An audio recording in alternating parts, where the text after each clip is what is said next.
supaya kematian yang ada dalam hidup kita yang cuma sekali menjadi kematian yang indah bagi roh saudara dan saya. Ya Allah itu roh gembala dengan roh kita, nanti Tuhan akan memberikan kebenaran, syarat-syarat perdamaian. Nama kata lain adalah Salam saudaraku, kita jumpa lagi.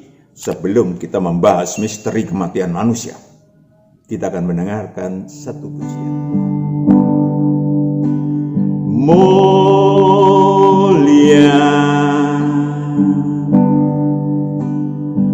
sembah Raja mulia bagi Yesus, puji hormat dan kuasa. Oh, mulia agung kerajaannya, dari surga datang untuk segenap umatnya.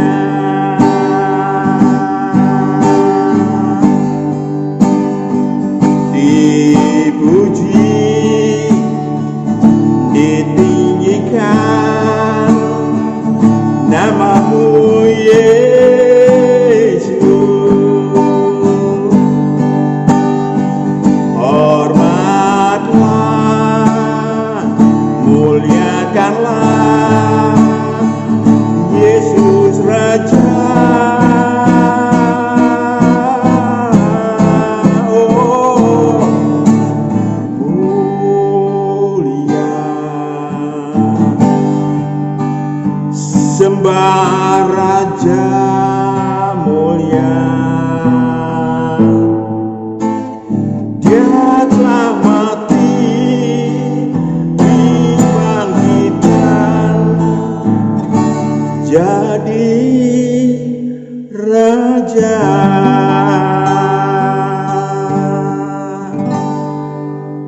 Misteri kematian manusia. Jangan dulu meninggal, jangan dulu mati sebelum roh Anda hidup. Saudaraku yang kekasih, setiap manusia pasti mati. Siapapun dia, pasti mati kapan saja, di mana saja, dengan cara apa saja. Namun yang paling utama sesungguhnya adalah banyak roh-roh manusia yang gentar, saudaraku, atas kematian tubuhnya. Gentar, mengapa? Mari kita fahami kebenaran-kebenaran selanjutnya ini. Pertanyaannya adalah, apakah kematian tubuh alamiah? Yang kita bahas adalah kematian dari sudut ilahi. Kalau dari sudut medis dan segala macam, kita tidak bahas di sini. Yakni tatkala tubuh alamiah tak lagi bernyawa, kembali menjadi debu tanah. Saudaraku, perhatikan baik-baik. Kematian hanya sekali. Ibrani 9 ayat 27. Kematian hanya sekali. Gak ada kehidupan lagi, rohnya yang hidup. Kalau tubuh alamiahnya jadi debu. Ibrani 9:27, dan sama seperti manusia ditetapkan untuk mati hanya satu kali saja. Hanya satu kali saja. Dan sesudah itu dihakimi. Yes, nanti setelah kiamat dihakimi. Mengapa tubuh alamiah harus mati? Tatkala Adam dan Hawa berada di Firdaus dahulu kala, usianya panjang sekali. Hitung aja, Adam dibentuk pada awal hari ketiga penciptaan bumi. Kejadian 2 ayat 4 sampai 7. Perhatian baik-baik. Kejadian 2 ayat 4, demikianlah riwayat langit dan bumi pada waktu diciptakan ketika Tuhan Allah menjadikan bumi dan langit. Ayat 5, belum ada semak apapun di bumi, belum ada semak apapun di bumi, belum timbul tumbuh-tumbuhan apapun di padang, belum timbul tumbuh-tumbuhan apapun di padang. sebab Tuhan Allah belum menurunkan hujan ke bumi, Yes, lanjut. dan belum ada orang yang mengusahakan tanah itu. Orang belum ada, berarti Adam yang pertama. Terus Ayat 6, tetapi ada kabut naik ke atas dari bumi, baru ada kabut naik dari atas, di dalam areal bumi baru ada kabut sama titik-titik air istilahnya, sama debu. Lanjut. dan membasahi seluruh permukaan bumi itu. Ayat 7, ketika itulah Tuhan Allah membentuk manusia itu dari debu tanah Yes. dan menghembuskan napas hidup ke dalam hidungnya. Demikianlah manusia itu menjadi makhluk yang hidup. Itu dia. Penciptaan rumput, tumbuh-tumbuhan itu pada hari ketiga. Jadi Adam terlebih dahulu awal hari ketiga sampai hari ke-6. Itu berapa miliar tahun, saudaraku? Usia Adam. Mengapa Hawa diciptakan dibentuk pada hari ke-6? Hari ke-6 di Firdaus, bukan di bumi. Hebat itu. Pada kaum Hawa pada begini semua. Karena apa? Karena dibentuk di Firdaus. Ya, pada hari ke-6. Tetapi kenapa mereka memiliki usia yang panjang? Saudaraku yang kekasih, Kejadian 3 ayat 22. Kejadian 3 ayat 22. Berfirmanlah Tuhan Allah, sesungguhnya manusia itu telah menjadi seperti salah satu dari kita, tahu tentang yang baik dan yang jahat. Maka sekarang jangan sampai ia mengulurkan tangannya dan mengambil pula dari buah pohon kehidupan itu dan memakannya sehingga ia hidup untuk selama-lamanya. Itu dia. Karena ada buah pohon kehidupan. Setelah diusir dari Firdaus, maka usia mereka terbatas. Adam cuman 930 tahun. Juga untuk manusia selanjutnya karena banyak cuman urusannya nafsi, maka usianya cuman 120 tahun, sekitar itu. Saudara bisa baca Kejadian 6 ayat 1 sampai 6. Tubuh alamiah ini adalah sarana untuk mensupport roh manusia yang kekal untuk menggapai cita-citanya menjadi anak Allah. Setiap tubuh alamiah manusia pasti mati. Kenapa? Karena memang berasal dari debu tanah yang fana. 1 Korintus 15 ayat 47a dan 48a. 1 Korintus 15 ayat 47. Manusia pertama berasal dari debu tanah dan bersifat jasmani. Bersifat jasmani. 48a. Manusia kedua berasal dari sorga. Ya, manusia kedua yang sesungguhnya manusia sesungguhnya adalah berasal dari surga. Ayat 48, makhluk-makhluk alamiah sama dengan dia yang berasal dari debu tanah. Itu dia, makhluk alamiah yang manapun ya berasal dari debu tanah. Sehingga saudaraku, dia bisa mati. Kalau manusia mati karena dosa atau hukum sebab akibat. Siapakah dalam kematian? Tentu saja pendapat yang menyatakan bahwa tanpa kehendak Allah tak akan terjadi kematian pada manusia. Yes, betul, tidak salah hukum Allah tersebut benar karena dia adalah Allah yang Maha Pencipta. Tetapi dari kacamata kebenaran ilahi, pelaksana kematian manusia ada 3, yaitu Tuhan Yesus mengambil nyawa murid-muridnya yang ogah-ogahan di dalam kerja ilahi, daripada masuk alam maut, tariklah nyawanya supaya rohnya bisa masuk Firdaus. Ya, atau ada juga murid Tuhan mengambil paket kerja ilahi luar biasa seperti Stefanus, mati. Tuhan membiarkan kematian itu. Iblis yang kedua, siapakah dalangnya? Iblis dan anak buahnya, saudara, yang menjadi algojo manusia yang berdosa. Pada Kejadian 3 ayat 15 dikatakan meremukkan tumitnya. Iblis Yohanes 8 ayat 44. Perhatikan baik-baik. Iblis adalah pembunuh manusia, pembunuh roh manusia, dan pembunuh tubuh alamiah manusia. Iblis punya hak untuk membunuh manusia-manusia yang berdosa, apalagi yang menjadi miliknya ketika menyembah dia. Yohanes 8 ayat 44. Iblislah yang menjadi bapamu dan kamu ingin melakukan keinginan-keinginan bapamu. Ia adalah pembunuh manusia sejak semula dan tidak hidup dalam kebenaran. Itu dia, pembunuh manusia sejak semula. Wahyu 6 ayat 7-8, Lucifer punya hak bunuh. Hak bunuh. Karena apa? Atas dasar apa? Atas dasar hutang maut. Wahyu 6 ayat 7-8. Atas hutang maut yang dimiliki manusia atau yang dimiliki Lucifer adalah piutang maut. Piutang maut kalau kita pakai matematik 1000 berarti bisa membunuh. Kalau kurang dari 1000 bisa menyakiti. Wahyu 6 ayat 7. Dan ketika anak domba itu membuka mentera yang keempat, aku mendengar suara makhluk yang keempat berkata, "Mari." Ayat 8. Dan aku melihat sesungguhnya ada seekor kuda hijau kuning, dan orang yang menungganginya bernama Maut, dan kerajaan maut mengikutinya. Dan kepada mereka diberikan kuasa atas seperempat dari bumi untuk membunuh dengan pedang, dan dengan kelaparan, dan sampar, dan dengan binatang-binatang buas yang di bumi. Itu dia. Itu namanya hak bunuh karena piutang maut yang dimiliki atas si manusia. Yang ketiga adalah hukum sebab akibat. Ada bencana alam karena penyakit, usia lanjut.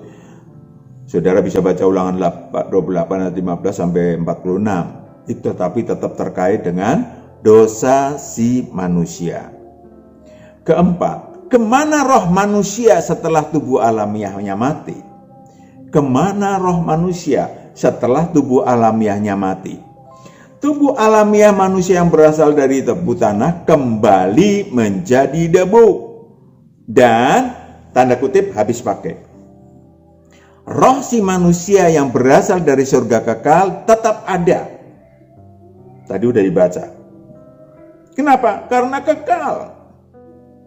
Yang pertama yang dicita-citakan oleh seluruh manusia adalah Firdaus. Kalau tubuhnya mati maka rohnya masuk ke Firdaus. Bagi manusia-manusia yang sudah dibebaskan dari hukum dosa dan hukum maut, Roma 8 ayat 1-2, ya, manusia-manusia yang dibebaskan oleh Tuhan Yesus dari hukum dosa dan hukum maut. Roma 8 ayat 1, demikianlah sekarang tidak ada penghukuman bagi mereka yang ada di dalam Kristus Yesus. Ayat 2, Roh yang memberi hidup telah memerdekakan kamu dari Kristus, dari hukum dosa dan hukum maut. Yakni manusia-manusia yang di saat hidupnya percaya kepada Allah yang Maha Esa. Perhatikan, percaya kepada Allah Maha Esa, kita tengok dari Yohanes 5 ayat 24-25, perhatikan. Ada dua, ya, tidak hanya satu, ada dua, yaitu percaya kepada Allah yang Maha Esa dan mendengarkan perkataan Yesus Kristus. Ada dua. Yohanes 5 ayat 24, aku berkata kepadamu, sesungguhnya barang siapa mendengar perkataanku dan percaya kepada Dia yang mengutus aku, mendengar perkataanku satu dan percaya Dia yang mengutus aku, Allah Bapa, Allah yang Maha Esa, ia mempunyai hidup yang kekal dan tidak turut dihukum, sebab ia sudah pindah dari dalam maut ke dalam hidup. Pindah dari dalam maut dan ke dalam hidup. Perhatikan yang beberapa hari yang lalu diperingati Yohanes 5 ayat 25 bagaimana Yesus, roh anak manusia turun ke alam maut untuk menginjili selama 3 hari. Yohanes 5 ayat 25, aku berkata kepadamu, sesungguhnya saatnya akan tiba dan sudah tiba bahwa orang-orang mati akan mendengar suara anak Allah dan mereka yang mendengarnya akan hidup. Itu dia. Sudah terjadi 2000 tahun yang lalu. Yang kedua yang mengerikan adalah siksa kubur atau alam maut. Bagi roh-roh manusia yang saat hidup manusia masih memiliki dosa dan kejahatan, maka rohnya, kalau mati tubuh alamiahnya, kalau dia meninggal, maka rohnya disiksa di alam maut. Ya, Roma 5 ayat 21a, disiksa di alam maut. Karena apa? Karena sengat maut adalah dosa. Roma 5 ayat 21, supaya sama seperti dosa berkuasa dalam alam maut, demikian kasih karunia akan berkuasa oleh kebenaran untuk hidup yang kekal oleh Kristus Yesus Tuhan kita. Tinggal dua. Alam maut karena dosa atau dosanya dihapuskan, kemudian masuk ke Firdaus. Tinggal dua pilihan saudara. Suatu tempat yang sangat menyakitkan. Lukas 16 ayat 23 sampai 24. Saya ulang lagi, tempat yang namanya alam maut atau siksa kubur itu sangat menyakitkan bagi roh manusia. Makanya roh manusia itu gentar kalau ada tubuh alamiahnya mau meninggal.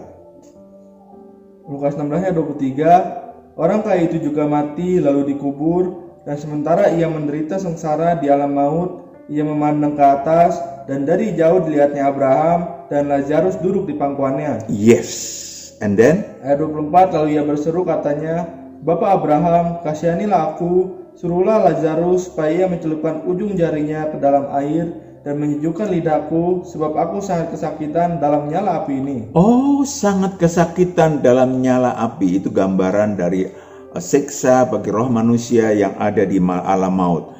Sangat mengerikan. Saudara bisa baca Wahyu 9 ayat 1 sampai 11 bagaimana belalang sebesar kuda yang ekornya bisa menyengat seperti kalajengking.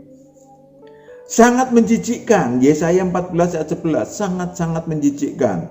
Coba saudaraku yang kekasih, tentu kita mau berlatih kayak apa juga tidak akan lebih baik saya memilih Firdaus daripada berlatih untuk masuk alam maut, saudaraku yang kekasih. Yesaya 14 ayat 11, ke dunia orang mati sudah diturunkan kemagahanmu, dan bunyi gembus-gembusmu, ulat-ulat dibentangkan sebagai lapik tidurmu, dan cacing-cacing sebagai selimutmu. Yes, ulat-ulat sebagai Lapik tidurmu, wow, cacing-cacing, cacing-cacing sebagai selimutmu. wow, no way. Menjijikkan. Itulah sebabnya roh manusia yang berada di kerajaan maut sangat gentar kalau tubuh alamiahnya mati. Rohnya perlu hidup dulu, baru nggak apa-apa tubuh alamiahnya mati, karena rohnya akan masuk Firdaus. Tersedia kematian indah. Saya pakai kata kematian indah bagi roh manusia. Indah. Kalau tubuh alamiah manusia matinya kayak apa nggak penting. Mau jatuh dari pesawat, mau seperti apa, nggak penting. Tetapi yang paling penting adalah bagi keindahan kematian bagi roh manusia. Tersedia 2000 tahun yang lalu yang kini sedang dirayakan. Pasca kematian tubuh alamiahnya anak manusia kenapa bisa menang? Karena dia tidak berdosa. Mati di kayu salib. Roh anak manusia yang awal dan yang akhir, perhatikan, roh anak manusia ternyata adalah Allah yang awal dan yang akhir. Wahyu 1 ayat 17 sampai 18. Ternyata siapa dia? Saudaraku yang kekasih, kita dengarkan. Siapa dia sebetulnya? Wahyu 1 ayat 17, ketika aku melihat dia, tersungkurlah aku di depan kakinya, sama seperti orang yang mati, tetapi ia meletakkan tangan kanannya di atasku, lalu berkata, jangan takut. Jangan takut. Aku adalah yang awal dan yang akhir. Aku adalah yang awal dan yang akhir. Ayat 18, dan yang hidup. Yang hidup. Aku telah mati, namun lihatlah aku hidup sampai selama-lamanya, dan aku memegang segala kunci maut dan kerajaan maut. Yes. Itu pun kemudian tidak hanya menghadiahi kepada umat manusia apa yang disebut, saya ulang yang Sabtu lalu, apa yang disebut sebagai pendelegasian wewenang ilahi melalui murid-murid Tuhan untuk penghapusan dosa manusia. Jadi bukan berarti otomatis disalibkan di kayu salib terus semua orang dosanya diampuni, bukan. Didelegasikan caranya, sistemnya. Yohanes 20 ayat 21 sampai 23, sistemnya didelegasikan kepada murid-murid Tuhan. Maka bisa berlaku sampai hari ini, bisa berlaku sampai kiamat nanti. Karena selalu ada murid-murid Tuhan. Maka jadikanlah sebangsa muridku. Yohanes 20 ayat 21, maka kata Yesus sekali lagi, damai sejahtera bagi kamu, sama seperti Bapa mengutus aku, demikian juga sekarang aku mengutus kamu. Ayat 22, dan sesudah berkata demikian, ia mengembusi mereka dan berkata, terimalah Roh Kudus. Terimalah Roh Kudus. Ayat 23, jikalau kamu mengampuni dosa orang, dosanya diampuni. Dan jikalau kamu menyatakan dosa orang tetap ada, Fasilitas, lanjut. dosanya tetap ada. Tetap ada. Fasilitas ilahi yang luar biasa yang disediakan Tuhan Yesus. Ya, waktu di kayu salib kemudian mulai berlaku. Dan itu pun karena orang itu percaya kepada Yesus dan datang kepada Sang Terang. 1 Yohanes 1 ayat 5 sampai 10 Saudara bisa baca. Melalui murid-muridnya yang dipimpin Roh Kudus tadi udah kita baca, manusia bisa diampuni dosanya, disucikan dari yang jahat. Akibatnya manusia yang tadinya terpisah dari Allah, Yesaya 59 ayat 1 sampai 2, terpisah dari Allah karena dosa dan kejahatannya, menjadi satu lagi, jalan namanya. Ya, inilah yang namanya jalan kepada Allah, karena tadinya terpisah. Yesaya 59 ayat 1 sampai 2. Yesaya 59 ayat 1, sesungguhnya tangan Tuhan tidak kurang panjang untuk menyelamatkan, dan pendengarannya tidak kurang tajam untuk mendengar. Ayat 2, tetapi yang merupakan pemisah antara kamu dan Allahmu, ialah segala kejahatanmu, dan membuat dia menyembunyikan diri terhadap kamu, sehingga ia tidak mendengar, ialah segala dosamu, terpisah dari Allah. Maka akulah jalan. Karena dosanya dihapuskan, maka dia akan kembali akrab dengan Allah. Saudaraku yang kekasih, yang semula tidak memiliki kebenaran, karena terselubung di dalam tirai kegelapan, 2 Korintus 3 ayat 14 sampai 17. Manusia terselubung, manusia yang berdosa terselubung dari seluruh kebenaran yang ada, terselubung oleh tirai kegelapan. 2 Korintus 3 ayat 14, tetapi pikiran mereka telah menjadi tumpul, sebab sampai pada hari ini selubung itu masih tetap menyelubungi mereka. Yes. Jika mereka membaca perjanjian lama itu tanpa disingkapkan, karena hanya Kristus saja yang dapat menyingkapkannya. Lanjut. Ayat 15, bahkan sampai pada hari ini, setiap kali mereka membaca kitab Musa, ada selubung yang menutupi hati mereka. Taurat yang mereka anut tidak dimengerti, saudaraku. Tidak mudah dimengerti oleh sepribadi lepas pribadi. Lanjut. Ayat 16, tetapi apabila hati seorang berbalik kepada Tuhan, maka selubung itu diambil daripadanya. Ayat 17, sebab Tuhan adalah roh, dan di mana ada roh Allah, di situ ada kemerdekaan. Ada kemerdekaan, sehingga saudaraku, saudara akan mendapatkan kebenaran. Akulah jalan kebenaran. Artinya, Yohanes 14 ayat 6, saudara bisa mendapatkan kebenaran. Akulah jalan. Yohanes 14 ayat 15 sampai 17. Perhatikan ada yang kedua, kebenaran. Ya, kebenaran. Yohanes 14 ayat 15, jikalau kamu mengasihi aku, kamu akan menuruti segala perintahku. Ayat 16, aku akan minta kepada Bapa, dan ia akan memberikan kepadamu seorang penolong yang lain. Penolong yang lain. Supaya ia menyertai kamu selama-lamanya. Yes, supaya mereka menyertai kamu selama-lamanya. Ayat 17, yaitu roh kebenaran. Roh kebenaran. Dunia tidak dapat menerima dia, sebab dunia tidak melihat dia dan tidak mengenal dia. Itu dia. Itu adalah jalan kebenaran. Ada roh yang memimpin atas kebenaran. Yohanes 14 ayat 26. Seluruh kebenaran Tuhan akan pimpin lewat Roh Kudus. Saudaraku yang kekasih, manusia dibebaskan dari dosa, maka dia akan tadi udah dibaca ya. Dia akan merdeka. Dan apa? Roh kita tidak lagi gentar dan takut kalau tubuh alamiahnya mati. Yohanes 14 ayat 27. Perhatikan, ini yang dinamakan sebagai damai sejahtera. Damai sejahtera itu bukan jasmaniah. Damai sejahtera itu ilahiyah untuk roh manusia. Walaupun jasmaniah juga Tuhan kasih, tetapi yang utama adalah roh manusia. Mari kita tengok.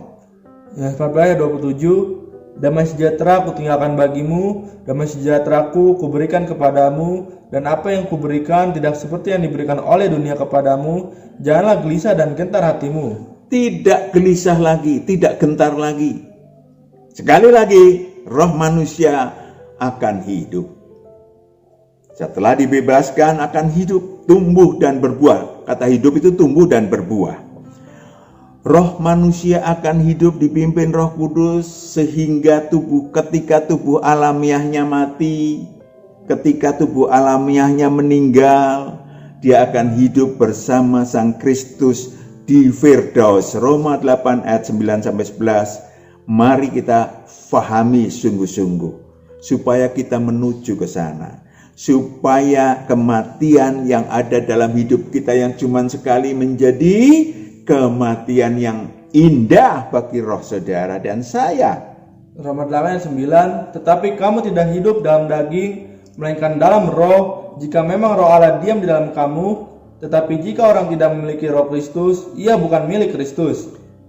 Ayat 10, tetapi jika Kristus ada di dalam kamu, maka tubuh memang mati karena dosa, tetapi roh adalah kehidupan oleh karena kebenaran. Yes, kehidupan oleh karena kebenaran. Dan ayat 11, dan jika roh Dia yang telah membangkitkan Yesus dari antara orang mati diam di dalam kamu, maka Ia yang telah membangkitkan Kristus Yesus dari antara orang mati akan menghidupkan juga tubuhmu yang fana itu oleh rohnya yang diam dalam kamu. Itu dia yang dibutuhkan oleh setiap roh manusia.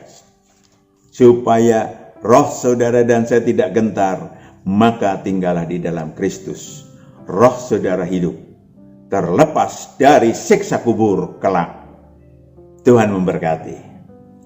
Kita berdoa untuk panjang usia, untuk berguna bagi Tuhan, sehingga ketika tubuh alamiah kita mati, roh kita masuk Firdaus. Amin. Mari kita berdoa. Inilah anak-anakmu Bapa yang datang kepadamu bersujud di hadapanmu. Engkau jamah anak-anakmu yang mendengarkan ini, supaya anak-anakmu boleh memiliki kebenaran daripadamu, memiliki kehidupan rohnya daripadamu, dan akrab dengan Engkau. Akulah jalan kebenaran dan hidup, maka menjadi nyata di dalam kehidupan anak-anakmu yang mendengarkan pada siang sore hari ini. Di dalam Kristus Yesus hamba serahkan seluruh anak-anakmu ini. Dalam nama Yesus kami telah berdoa dan mengucap syukur. Haleluya. Amin. Sampai jumpa. Tuhan berkati.